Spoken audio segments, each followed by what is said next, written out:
Bob, what is the Vatican keeping secret?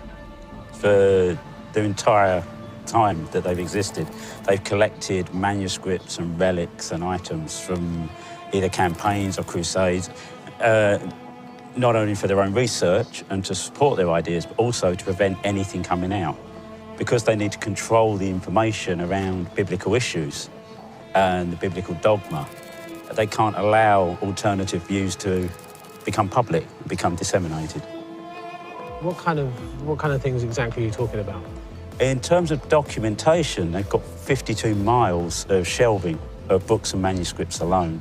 So that will be everything from early first century fragments to potentially entire alternative gospels. And why would that be damaging to the Catholic Church?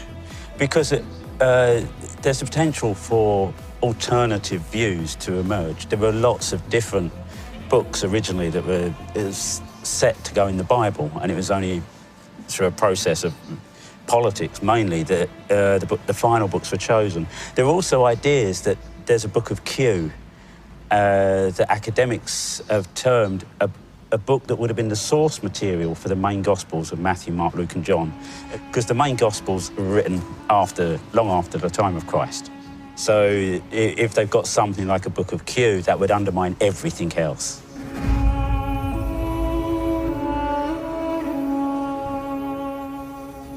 It has secret archives, and people say, oh, well, the word secret here just means private. Well, technically it does, but let's be honest, it means secret with knobs on. They are not letting the average person look at them. You can't photocopy anything.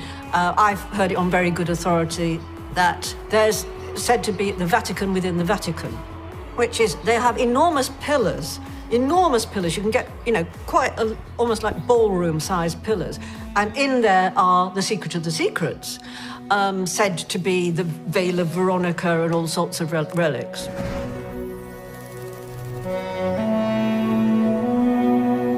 The heretical pieces of art, music, documents, that's the boring stuff. The real biggies, the real secrets, those are relics, devices, things that would cause history to be rewritten. Like what? Well, the fact that the church is based upon pagan origins, not holy foundations. That's the biggest secret.